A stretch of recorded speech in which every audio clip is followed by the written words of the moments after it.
The highway wound through the rolling hills of Vermont, the late autumn sun dipping low behind the trees, casting streaks of amber light across the windshield. Nathan Cole sat in silence, one hand resting lightly on the steering wheel, the other drumming absently against his knee. The rhythmic hum of the tires against the road filled the car, blending with the faint crackle of static from the radio. Beside him, Victoria gazed out the window, her reflection faintly mirrored against the glass, a woman of poise, discipline, and perfect composure. Her diamond earrings caught the light occasionally, like small bursts of fire. The landscape outside was wild and sprawling, endless stretches of farmland and forest. The kind of untouched beauty that made the air taste cleaner and the silence deeper. To Nathan, it was familiar. Every bend of the road, every cluster of birch trees, carried ghosts of his childhood, the smell of rain after summer storms, the laughter that once echoed through the valley, the sound of his mother's voice calling him home at dusk. Yet now, as the road climbed higher and the old stone gates of the Cole estate came into view, he felt not the freedom of youth, but the tightening pull of memory. It had been years since he'd seen this place, years since he'd left it behind for the sharp angles of New York and the relentless climb of ambition. But now, returning as a husband, as a man who had built his own fortune, he realized that the house did not care who he had become. It simply waited, unchanged, unmoved, a monument to a legacy that neither celebrated nor forgave. Victoria shifted slightly, breaking the quiet. "So this is it," she said softly, her voice smooth but edged with curiosity. Nathan glanced at her, seeing the faint arch of her brow as the gates loomed larger. They were wrought iron, tall and heavy, flanked by stone pillars carved with the family crest, a lion standing against the wind. Beyond them, the long drive stretched into the distance, lined with bare trees and the first traces of frost glittering on the ground. Nathan nodded, pressing the small remote that opened the gates. They creaked as they parted, slow and deliberate, as though testing his right to return. "This is it," he said quietly, and for a moment the sound of his own voice felt strange to him. The car rolled along the gravel path, the wheels crunching softly as the old manor came into view. It rose out of the landscape like something half forgotten, its slate roof darkened by time, the white columns at the entrance streaked faintly with moss. It wasn't the kind of house that shouted its wealth. It was older than that, dignified rather than grand. Victoria's lips curved slightly, though not in admiration. To her, it looked like a relic, a museum of old money clinging stubbornly to its past. She had imagined something more modern, something that reflected the sleek, glass-edged success of the life she had married into. Instead, she saw history, dust, tradition, things that did not bend easily. Nathan parked the car before the steps and sat for a moment, looking up at the house. The last time he had stood there, he was a different man. His mother's funeral had drawn the last thread between him and this place. After that, he had turned his back, driven by an urgency to build something that was his alone. Now as he opened the car door, the chill of the mountain air cut through him like a whisper of all that time had not healed. The front doors opened before he could knock. The staff was waiting in a quiet line, faces both new and familiar. Among them stood Martha.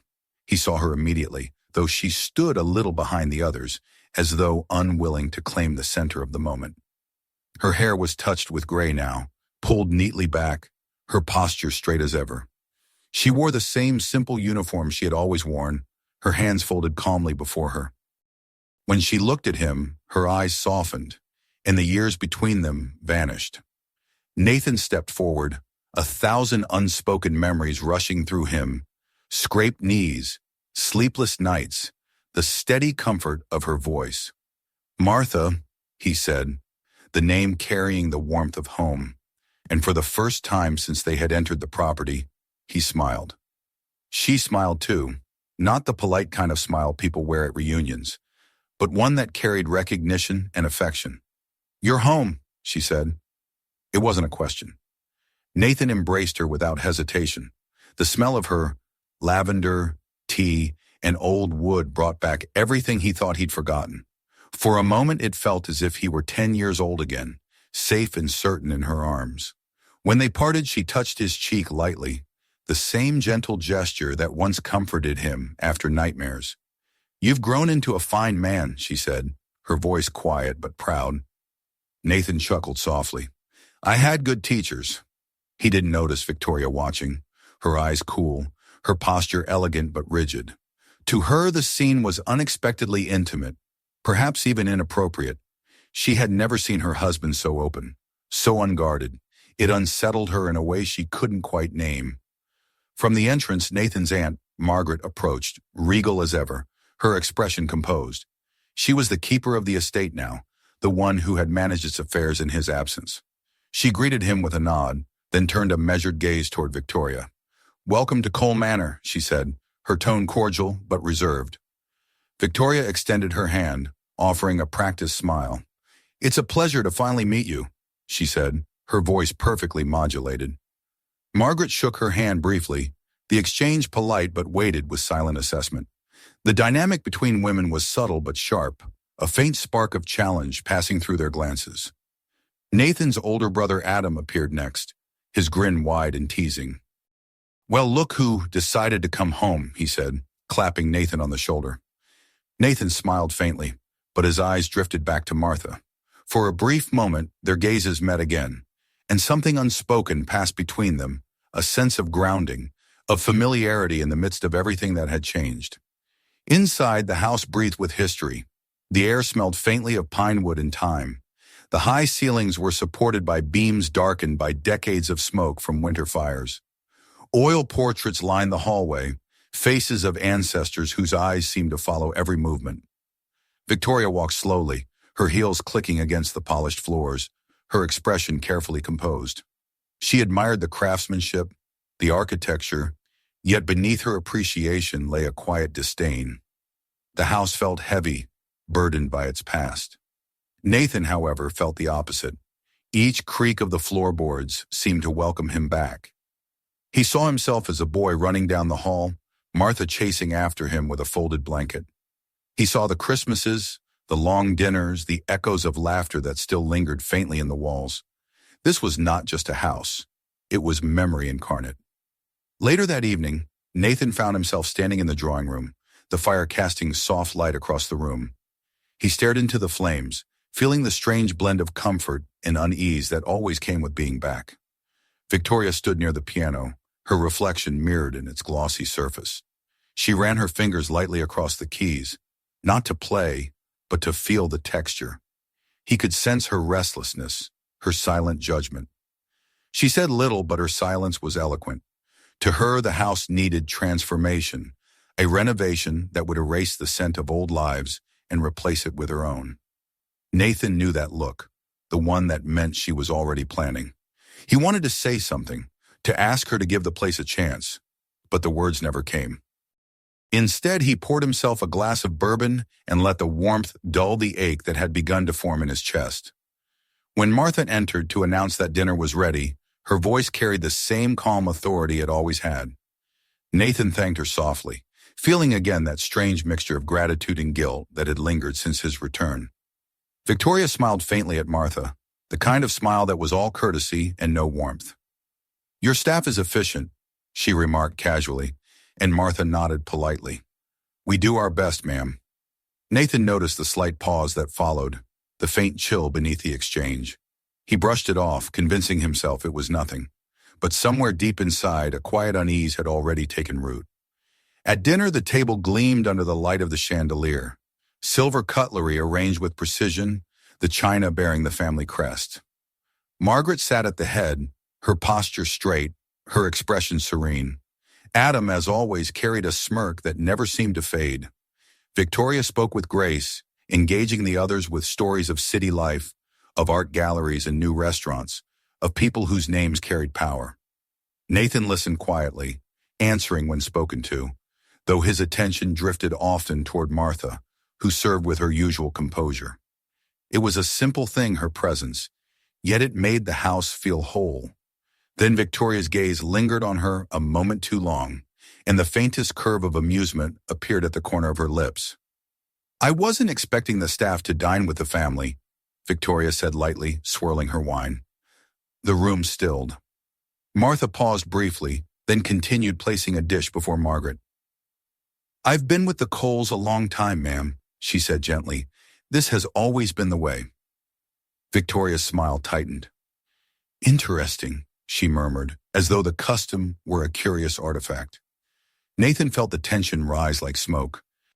He wanted to speak, to explain, to smooth over the awkwardness, but the weight of expectation held him still.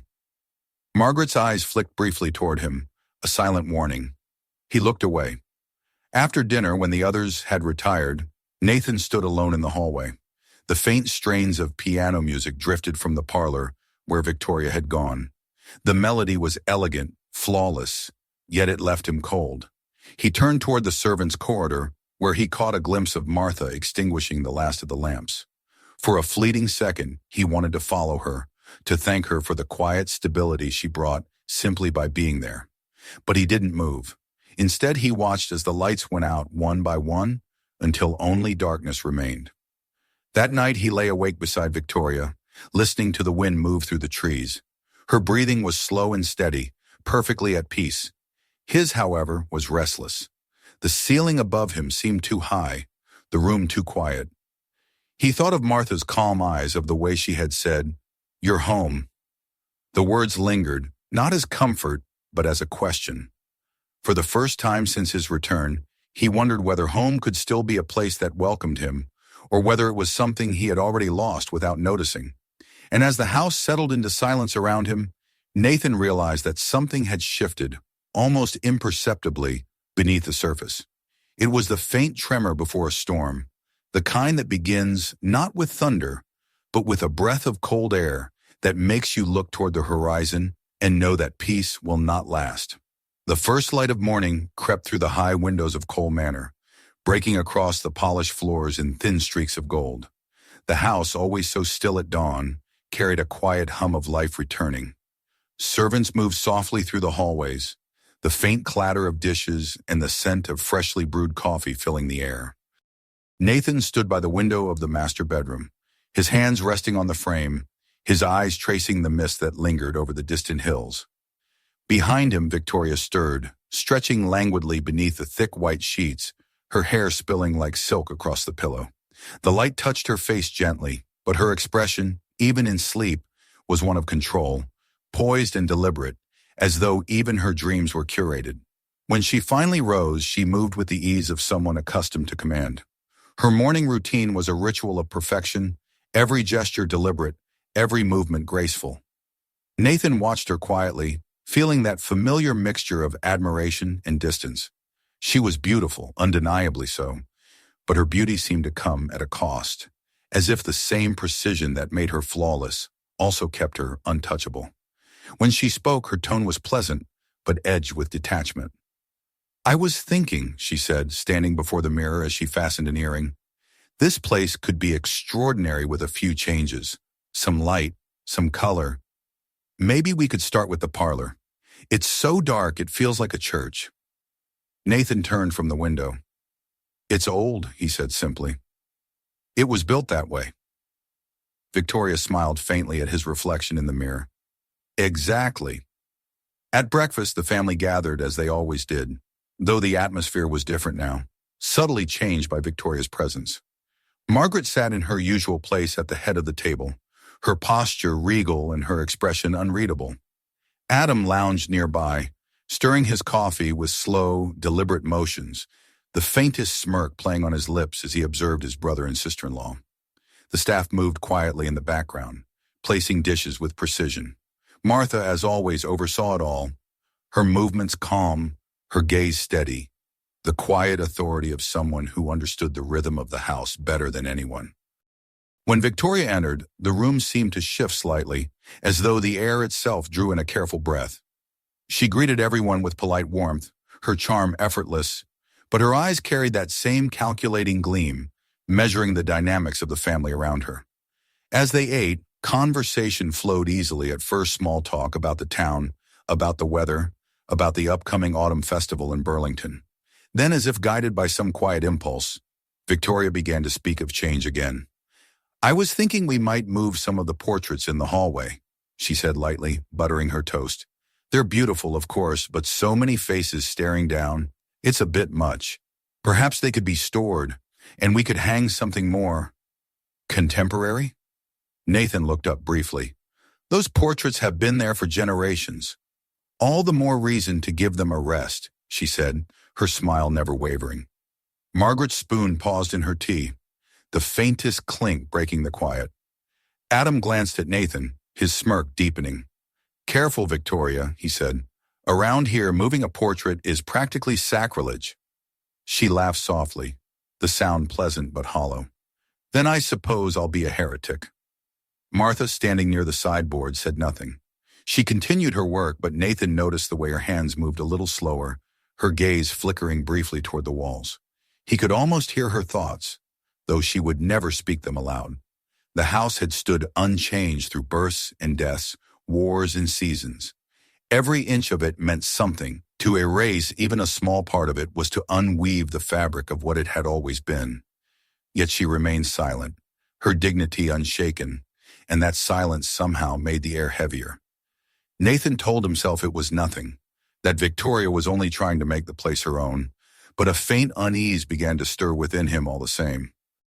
As days passed, the tension deepened, slow and subtle, like the spreading crack in a mirror. Victoria made suggestions, redecorating, reorganizing, replacing. Each one small, reasonable, harmless when taken alone, but together they formed a pattern that was hard to ignore. The staff began to sense it too. There was something in her tone when she spoke to them, a careful politeness that carried no warmth. Orders given with a smile, but without kindness. Nathan watched it happen, and though he noticed, he said nothing. He had learned long ago that confronting Victoria only sharpened her resolve. She was a woman who did not bend. She shifted others instead. Martha endured it with grace, but even she was not untouched. Once Nathan entered the kitchen unexpectedly and found her standing by the counter, her hands resting on the edge, her shoulders slightly bowed. The expression on her face was not one he recognized. It wasn't sorrow exactly, but something quieter, heavier. When she saw him, she straightened instantly, her composure returning like a mask. "Just thinking about the menu for dinner," she said softly. He nodded, pretending to believe her, though the sight lingered with him for the rest of the day. The first incident came without warning. It was a small thing, but small things often are the beginning of ruin. It was Sunday, and the family had gathered for lunch in the sunroom. The table gleamed under the light, a simple meal of roast chicken and salad prepared with Martha's usual care. Victoria reached for her glass of red wine, smiling as she spoke to Margaret about a charity event she hoped to host in the city. Then, with a flick of her wrist that was almost too quick to see, the glass tipped. The dark liquid spilled across the tablecloth and down onto Martha's uniform as she passed. There was a brief, stunned silence. The red stains spread like a wound across the pale fabric. Victoria gasped softly, her voice laced with an imitation of concern. "Oh dear, I'm so clumsy," she said. "I'm terribly sorry." But the apology rang hollow, too precise, too rehearsed. Nathan froze, his fork halfway to his plate. Adam's smirk faltered, replaced by something sharper, his eyes flicking toward his brother. Margaret set her teacup down with deliberate care, the sound sharp in the silence. Only Martha moved. She took a small step back, dabbed at the stain with a napkin, and said quietly, "It's all right, ma'am. Accidents happen." Victoria smiled, her eyes glinting with something that wasn't remorse. "Yes," she said softly, "they do." Nathan's stomach tightened. He knew then that it hadn't been an accident at all. The gesture, the tone, the timing, it had been deliberate. But still, he said nothing. He watched as Martha excused herself, her dignity intact even as she disappeared through the doorway, and his silence felt heavier than the air itself. Afterward, Margaret approached him in the study. She didn't raise her voice. She didn't need to. Her words were calm, but each one landed like a weight. "You should have said something," she told him. Nathan stared at the fire, unable to meet her gaze. "It was an accident," he said weakly, and even as he spoke, he heard how hollow it sounded.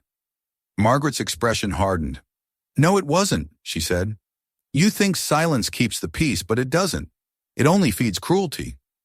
Then she left him alone, and the silence she spoke of filled the room like smoke. That night, Nathan sat in the dark, unable to sleep. Victoria had long since drifted into slumber, her breathing calm and even beside him. He lay awake, staring at the ceiling, listening to the faint creaks of the house. He thought of Martha's face, the steady composure she had worn even as the wine had soaked through her uniform. He thought of her voice, soft and unshaken, saying, "Accidents happen." The words echoed in his mind, but in them, he heard something else: resignation. The kind that comes when a person realizes they no longer expect to be defended. He turned on his side, closing his eyes against the weight of it, but the darkness offered no comfort. Over the next few days, the air in the manor changed. The servants moved more quietly, their conversations hushed. Even Adam seemed less inclined to joke, his eyes often following Victoria with a wary amusement that bordered on contempt. Margaret avoided confrontation but watched everything with that piercing calm that saw through pretenses. Nathan buried himself in work, answering emails, making phone calls, convincing himself that distraction was the same as control. But every time he passed Martha in the hall, something twisted inside him. She would nod politely, smile faintly, and continue on her way. But he could see the fatigue in her eyes. The years had been kind to her spirit, but the past weeks had drained something from it. One afternoon, as he walked past the garden, he saw her outside, hanging linens in the crisp wind. The sky above was a deep blue, the air sharp with the coming of winter. She worked in silence, her movements measured, her posture straight. For a moment, Nathan thought of joining her, of saying something, anything, that would bridge the distance he had allowed to form, but the weight of habit held him back. Instead, he stood and watched until she finished, then turned away, ashamed of himself for the cowardice that had become second nature. In the evenings, Victoria spoke of plans. She wanted to redecorate the guest rooms, host fundraisers, refresh the estate so it might reflect, as she put it, the next generation of the Cole family. Nathan listened, nodded, agreed. Every word felt like surrender. He began to realize that peace was not the absence of conflict. It was the slow erosion of one's will to resist. When he saw Martha again the next morning, she greeted him with her usual quiet grace, as if nothing had changed. Yet something had. He could feel it in the air between them, in the silence that stretched like glass, fragile, transparent, and waiting to break. He wanted to tell her he was sorry. He wanted to promise her that he would stop pretending. But he didn't. Instead, he smiled, and she smiled back. And in that exchange of silence lay all the words they would not say. The days continued like that, slow, heavy, predictable. But beneath the calm surface, something was moving, dark and inevitable, gathering its strength. The first act of cruelty had passed like a shadow across the sun, and now the light itself seemed dimmer. Victoria's laughter echoed more sharply in the halls, her voice cutting through the quiet like a blade. Nathan told himself he could fix it, that if he just gave her time, if he just stayed patient, things would settle. But deep down, he knew better. Some storms do not pass, they wait. And somewhere in the house, perhaps in the stillness of Martha's small room or the echo of her footsteps on the stairs, the storm had already begun. The days that followed blurred into one another, heavy with unspoken tension that seemed to seep into the very walls of Cole Manor. Morning sunlight still streamed through the tall windows, fires still burned in the hearths at night, and meals were served with the same precision and care. Yet the rhythm of the house had changed. It was as if some quiet, unseen hand had turned the air heavier, the silences longer, and the smiles more brittle. Nathan felt it in every corner he walked through, in the way footsteps softened when Victoria entered a room, in the way Martha's eyes lowered just slightly when their paths crossed. He had grown accustomed to the weight of guilt sitting at the back of his mind, but lately it had started to move closer, pressing against him with every breath. He told himself that things would ease with time, that Victoria would learn to understand the traditions she found strange, that Martha's calm patience would smooth the rough edges between them. But each morning proved him wrong. Victoria's presence filled the manor like perfume, beautiful, intoxicating, and suffocating all at once. She had begun to make changes, small at first. The heavy drapes in the drawing room were replaced with thin, pale ones that let in too much light. The portraits of long-dead ancestors were quietly removed from the main hallway, packed away in the attic under the pretense of preservation. The old piano, the one his mother had played on quiet evenings, was sent away to be restored, though Nathan suspected it would never return. He said nothing. He let each decision pass, convincing himself that arguing would only deepen the rift. He had grown skilled in avoidance, a quiet, practiced silence that felt safer than confrontation. But beneath that calm surface, something had begun to twist inside him. He was losing the house, piece by piece, and with it, the parts of himself that still remembered who he used to be. Martha noticed everything, though she never said a word. She carried on with her duties, her presence as steady as ever. But Nathan could sense the fatigue in her movements now, the faint stiffness that came from years of service mixed with the weariness of something deeper. She had seen generations of Coles pass through these halls, had watched children grow, men rise and fall, families tear themselves apart and come together again. Through it all, she had remained, a quiet constant. But now even she seemed uncertain, as if the ground beneath her, this house, her home, was shifting in ways she could no longer trust. The quiet hostility between Victoria and Martha grew like ivy, creeping slowly, clinging to every moment they shared. It began in small exchanges, offhand remarks about the menu, about the way the table was set, about how some things might be done more efficiently. There was no open cruelty, no raised voice or harsh word. It was subtler than that, laced in tone, hidden beneath the smooth surface of civility. But the intent was clear. Victoria had decided that Martha didn't belong. She saw her not as a woman who had built a life within the family, but as an outdated relic of a house that needed remaking. Nathan saw it too, though he tried not to.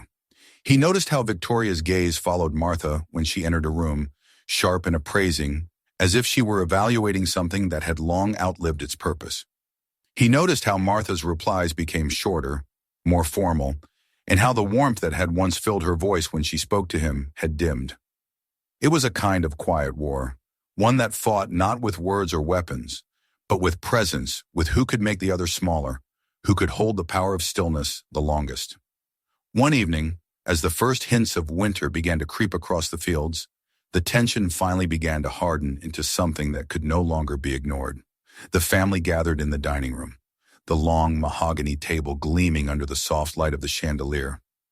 Outside, the sky was the color of smoke, and a sharp wind rattled against the windows. Inside, the atmosphere was composed but brittle, as though one wrong word could shatter it entirely. Victoria was in a good mood. Her laughter carried easily, and her conversation flowed with the effortless charm that had always drawn people to her. She spoke of plans for the estate, of events they could host, of how they could bring new life into the old manor. Margaret listened in silence, her expression giving nothing away, though the tightening of her jaw betrayed her thoughts. Adam, leaning back in his chair, watched the exchange with thinly veiled amusement. Nathan said little, answering when addressed, his thoughts elsewhere. Martha moved quietly around the table, refilling glasses, replacing dishes. Her presence was like a thread holding the moment together. But then Victoria spoke again, her tone light, her words carefully chosen. "I was thinking," she began, tapping a manicured finger against her glass. "Perhaps it's time we made some adjustments to the staff arrangements. The quarters are rather close to the main wing, aren't they? It seems a bit unusual." The clink of silverware against porcelain stopped. Margaret looked up slowly, her eyes sharp. "Unusual?" she repeated. Victoria smiled. "Well, most estates of this size have a certain separation. Privacy for both staff and family. It's more efficient, really. I was just thinking it might be time to update a few things. There's plenty of space near the old stables that could be converted." Nathan felt his stomach drop. He knew what she was suggesting before she finished speaking. Across the table, Martha froze for just an instant, then continued pouring water as if she hadn't heard. But the tremor in her hand betrayed her. "Martha's quarters have always been in the main house," Margaret said calmly, though her tone carried a warning. "Tradition, Victoria said lightly, taking a sip of wine. But traditions can change. I simply believe in practicality. Nathan could feel every eye at the table turn toward him. Victoria waited, her gaze steady, expectant. Margaret's eyes burned into him, silent but commanding. Martha stood at the edge of the room, motionless, her expression unreadable. He wanted to speak, to say something, anything, but the words lodged in his throat. Perhaps, he said finally, his voice low, we can discuss it later. Victoria's smile widened, just slightly satisfied. Of course, she said. Later. The meal continued in silence. Every bite, every clink of cutlery sounded louder than it should have. When it ended, Martha cleared the table with her usual care. But Nathan noticed the faintest stiffness in her movements, the quiet sadness behind her composure. When she left the room, she did so without a word. That night, Nathan stood in his study, the fire burning low, his reflection flickering in the glass of the window. He couldn't stop replaying the scene in his mind, the look on Martha's face, the sound of Victoria's voice. He felt as though something vital had been broken, though he hadn't yet found the courage to admit it. When Margaret entered, he didn't turn. You're losing this house, she said quietly. Not the walls, not the name, the heart of it. He didn't answer. Do you even see what she's doing? Margaret pressed. You think silence protects you, Nathan. It doesn't. It makes you complicit. When she left, the silence she left behind felt unbearable. He poured himself another drink and stared at the fire until his vision blurred. He had built his life on control, on making decisions, solving problems, leading people. Yet here in his own home, he had become a spectator to its unraveling. The next morning, Martha avoided him. She performed her duties as always, but their paths no longer crossed by chance. She seemed to move through the house like a shadow, careful, efficient, invisible. When he finally did see her, late in the afternoon, she was arranging flowers in the hallway. He stopped, wanting to say something, to apologize, to tell her that he would fix it. But when she looked up, the calm in her eyes stopped him. It wasn't anger he saw there. It was something far worse. Resignation. That evening, Victoria hosted another dinner, smaller this time, but no less tense.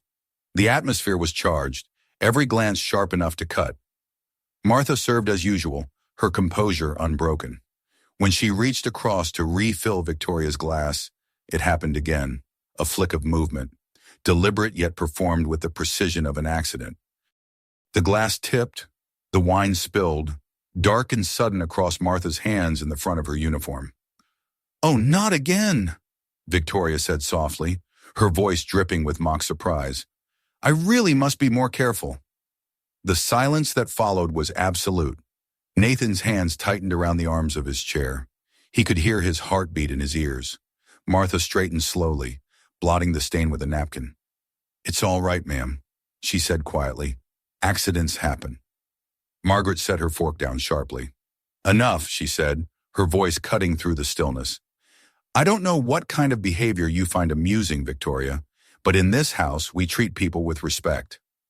Victoria's expression froze, her polite mask slipping for just an instant, and then she laughed lightly. "My dear Margaret, you're overreacting. It was an accident." Adam leaned back, his tone edged with disdain. "Funny how these accidents only seem to happen to the same person." Victoria's eyes flicked toward him, sharp and cold, then returned to Nathan. She said nothing, waiting, and he, God help him, said nothing too. When the meal ended, Martha excused herself without looking back. The sound of her retreating footsteps echoed through the hall, steady, composed, final. That night the house was silent. The wind howled outside, rattling the windows, and Nathan sat awake in the dark, listening. He had never felt so hollow. Victoria slept soundly beside him, undisturbed. He envied her. She could destroy and rest in peace afterward. Down the hall in her small room, Martha sat by the window, her suitcase open on the bed. She folded her uniform carefully, placed it inside, and closed the lid. She did not cry. She had spent too many years learning how not to. In the morning, when Nathan passed the servants' quarters, her door was open, the room empty, the air faintly scented with lavender. He stopped in the doorway, staring at the absence she had left behind, and for the first time, the silence of his house felt like judgment. The next morning dawned gray and heavy, the kind of cold, silent light that seemed to drain warmth from everything it touched. The frost had crept over the fields in the night, covering the grass in a thin veil of white, and the sky hung low and pale above the valley. Nathan stood by the window of his study, the same window where he had watched the sun rise 100 times as a boy. And yet that morning he saw nothing but a bleak stillness, a stillness that matched the weight in his chest. The house was quieter than he remembered it ever being. Not the peaceful kind of quiet that once filled its halls, but something colder, emptier. The kind of quiet that follows a departure. He didn't need to ask where Martha had gone. The open door and the folded linens on the bed had told him all he needed to know. He tried to tell himself that she would return, that perhaps she only needed time. He imagined her at the small cottage near the foothills, the one she used to visit in the summers, tending to her garden, moving about her day with that same calm rhythm that had always defined her. He told himself this because the alternative was unbearable, that she had gone for good, not just from the house, but from his life entirely. Yet deep down he knew, the way she had left, quietly, deliberately, without a word spoke of something final. The breakfast table was nearly empty when he finally came down.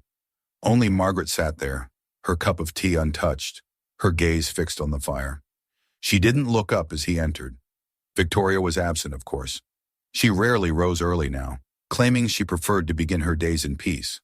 The staff moved silently through their duties, their faces blank, avoiding his eyes. Nathan poured himself coffee and sat down across from his aunt, the weight of her silence pressing harder than any words.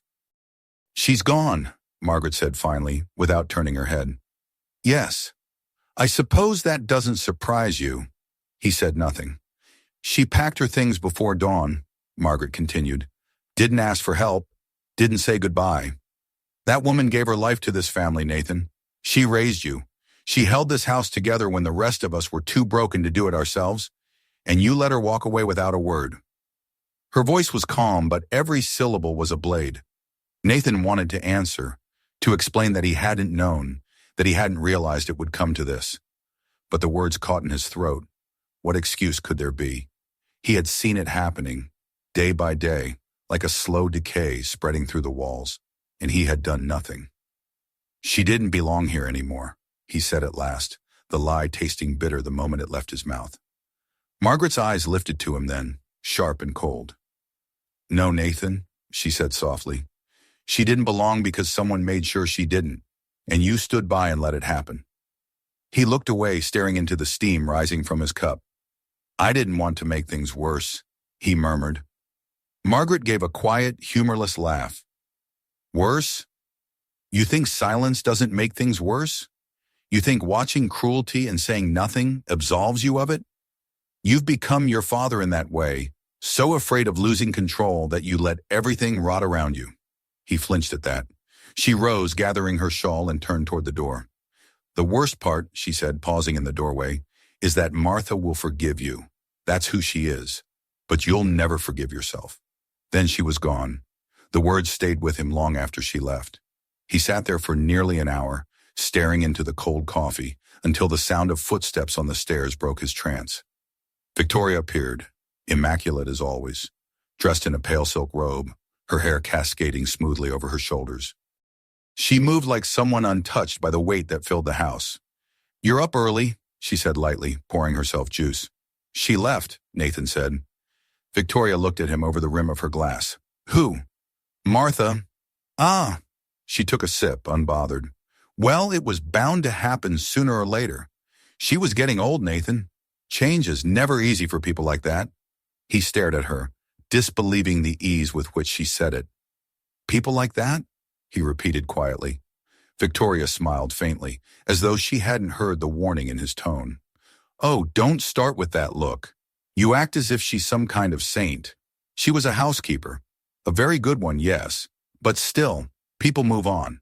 We'll find someone else." The words hit him harder than he expected. For a moment he couldn't breathe. "She wasn't just a housekeeper," he said, his voice low. Victoria set down her glass, meeting his gaze with that familiar coolness that always seemed to pierce through emotion. Nathan, please, don't romanticize this. The woman worked for your family. You've done enough for her over the years. Don't make this into something it isn't.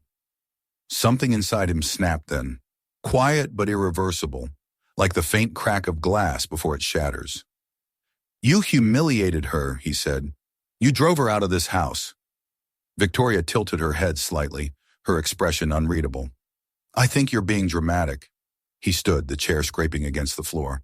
You treated her like she was nothing.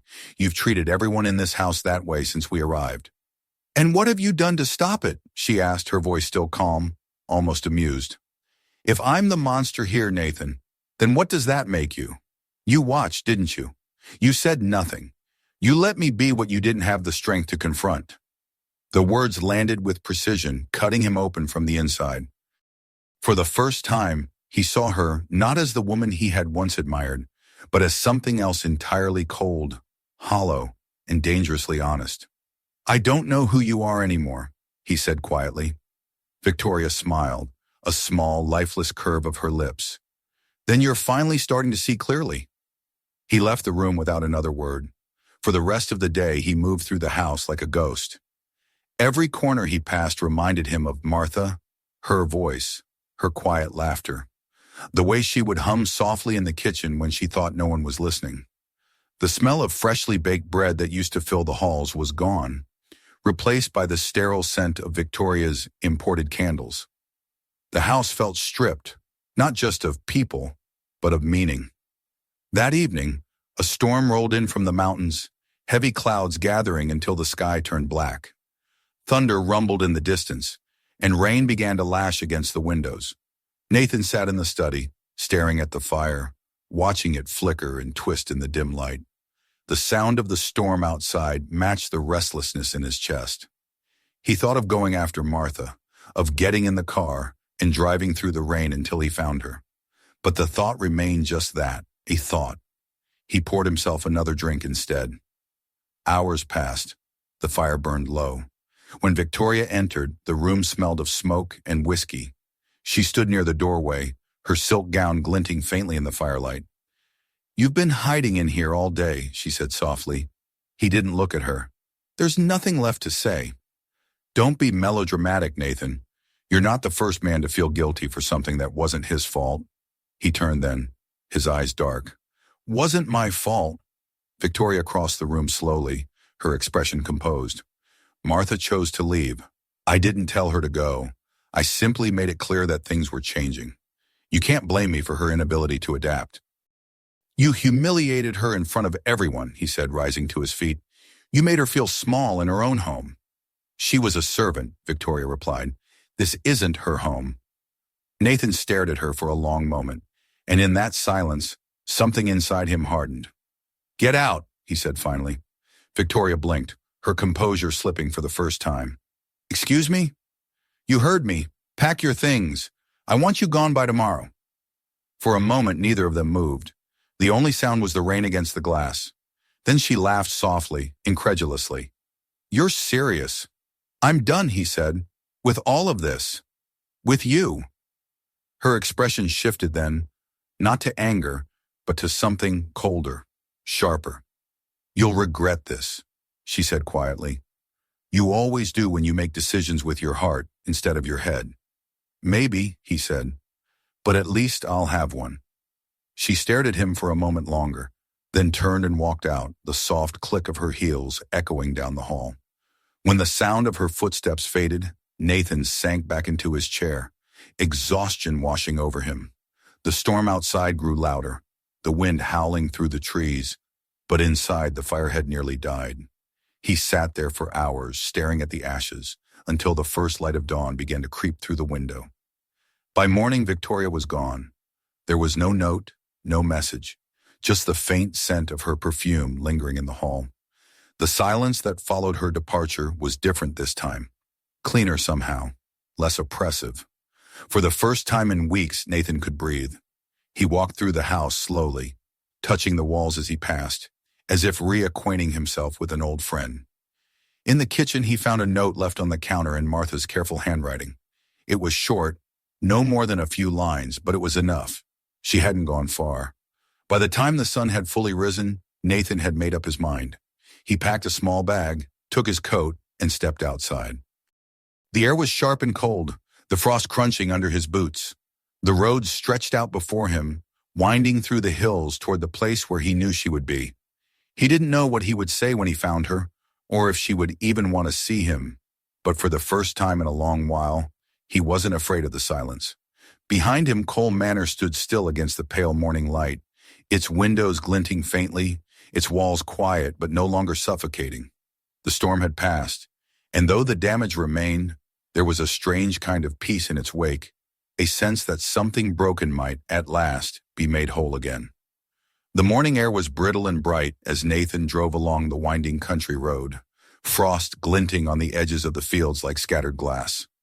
The storm had passed, leaving behind a strange, quiet stillness, the kind that comes only after something has been broken and remade. He had slept little, but his mind was sharp, clear in a way it hadn't been for months.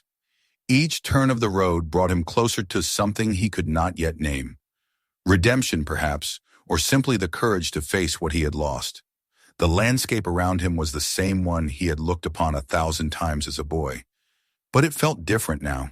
The trees seemed taller, the air colder, and the road longer than he remembered. For the first time in years, he felt the weight of time itself. The years he had spent running from this place, from himself, from the quiet kind of goodness that Martha had represented all along.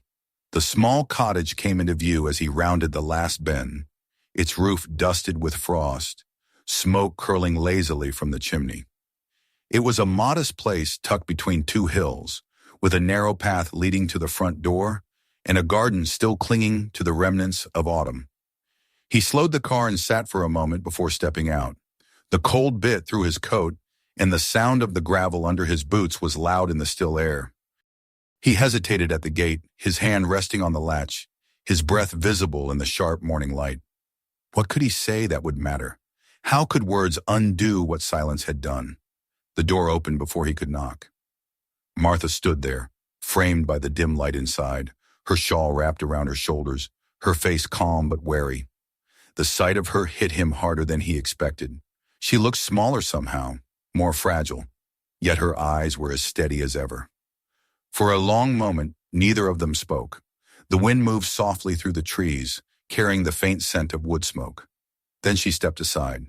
"You'd better come in," she said simply. The warmth of the small house enveloped him as he entered. It smelled of tea, bread, and dried herbs. The furniture was plain, worn from use but clean and orderly, the kind of place that bore no pretense. Everything about it felt grounded, unadorned, alive. Martha moved to the stove and poured him a cup of tea without asking, her movements as calm as ever. He watched her in silence, his throat tight, the words he had rehearsed on the drive fading from his mind. "I wasn't sure you'd come," she said at last, setting the cup before him. "I should have come a long time ago," he said quietly. She nodded, sitting opposite him. "Yes, you should have." The bluntness of her tone stung, but it was deserved. He looked down at his hands, at the faint tremor that betrayed him. "I don't expect forgiveness," he said. "I don't even know if I deserve to ask for it. But I needed to tell you I'm sorry for everything. For standing by while she humiliated you. For letting that house become something it was never meant to be. For forgetting what mattered." Martha studied him for a long while, her expression unreadable. "Do you know what hurt the most?" she asked finally. It wasn't what she said. I've been insulted before. People have their pride, their cruelty. It wasn't even the humiliation. She paused, her gaze steady. "It was your silence. You looked at me and you said nothing. That's what broke my heart, Nathan. I didn't raise you to be that kind of man." He flinched. The truth of it landed like a blow. "I know," he said softly, "and I hate myself for it. I thought I could keep the peace by staying quiet. I thought silence was mercy. But all it did was make me cowardly." Martha sighed, a weary sound that seemed to come from somewhere deep within her. "You were afraid," she said. "You always were. even as a boy. You thought if you didn't stir the water, it would stay calm. But calm water can drown you just the same.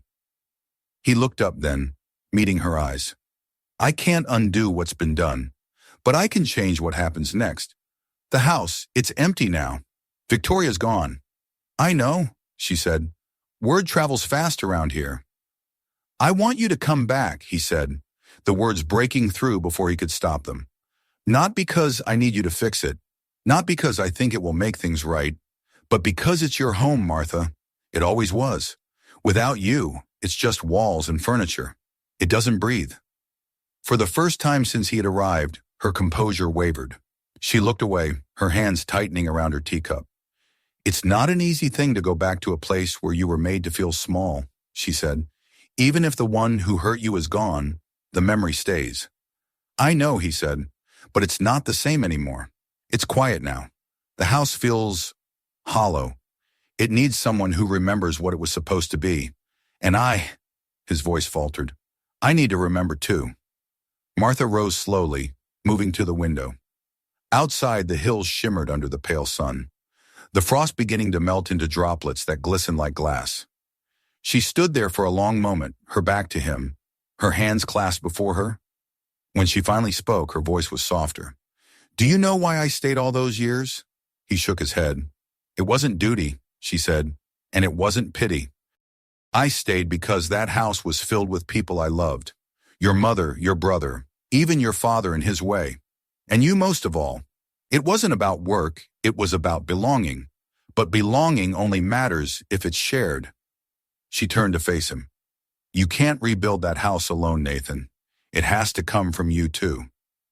I'll do whatever it takes, he said. She studied him again, as if measuring the truth in his voice. Then slowly she nodded. All right, she said. I'll come. The drive back to Cole Manor was quiet.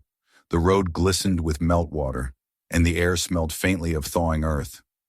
Martha sat beside him, her hands folded neatly in her lap, her gaze fixed on the horizon. She didn't speak, but the silence between them was no longer heavy. It was calm, familiar, like a breath finally released after being held too long. When they reached the estate, the house stood solemn and still, its windows reflecting the pale afternoon light. Nathan stopped the car and stepped out, his breath visible in the cold. Martha followed, her eyes scanning the building that had once been her world. For a moment, she said nothing. Then, with quiet resolve, she walked toward the steps, her pace slow but steady. The door creaked as she opened it, and the smell of wood and faint traces of polish greeted them. The house felt watchful, expectant, as though holding its breath.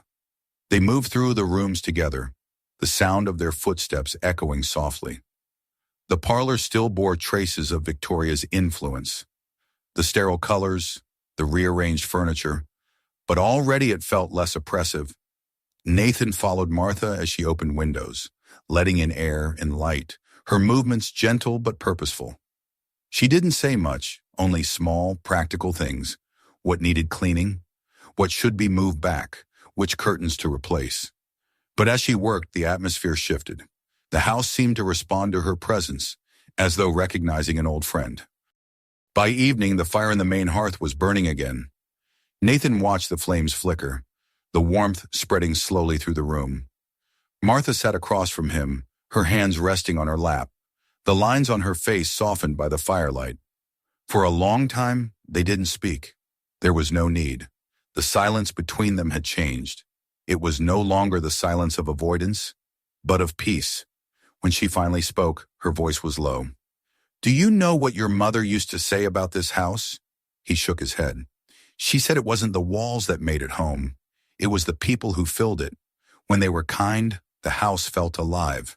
When they were cruel, it grew cold. Martha's eyes flicked toward the fire. It's warm again now. Nathan looked around the room, the flickering light, the soft creak of the old floors, the faint scent of smoke and tea. He felt something settle inside him then, something he hadn't felt in years. I want to keep it that way, he said quietly. Martha smiled, a small, tired smile that carried both forgiveness and understanding. Then you will. The following days passed gently. the staff returned to their ease. The rooms filled once more with the quiet hum of life. Nathan worked beside Martha, helping restore what had been lost, not just furniture or decor, but the spirit of the place. Together they reopened rooms that had been closed, dusted shelves long forgotten, and brought back the small rituals that had once given the house its soul. One morning, Nathan found her in the kitchen, humming softly as she kneaded bread. The sunlight fell across her face, and for a moment, time seemed to fold in on itself. It was as though his childhood had returned, not in the sense of years regained, but in the restoration of something far more precious, faith in goodness, in the quiet strength of decency. Weeks later, the first snow of winter fell again, soft and slow, blanketing the grounds in white. Nathan and Martha sat together on the veranda, steaming cups of tea warming their hands. The air was crisp, the world hushed beneath the snow, and the lake shimmered faintly in the distance. They didn't speak for a long while. There was no need. The peace between them was complete, the unspoken forgiveness resting easily in the air. Nathan glanced at her, the lines of her face softened by age but still strong. "Thank you," he said simply. "For what?" "For coming back, for reminding me what home means."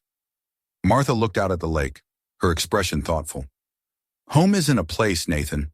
It's a promise. You just had to remember yours." The light faded slowly over the hills, the snow continuing to fall in quiet drifts. The fire inside the house crackled softly, and for the first time in a long time, Cole Manor breathed again. It was not the same house it had been before. It carried the scars of what had happened, but it was alive, warm, whole. And as the evening deepened into night, Nathan realized that some things once broken could still be made right, not by forgetting the cracks, but by learning to live gently within them. If you like this video, hit that subscribe button and ring the bell so you don't miss the next one. There are plenty more videos waiting for you. Check them out after this. And hey, if it inspired you, share it with someone who'd love it too.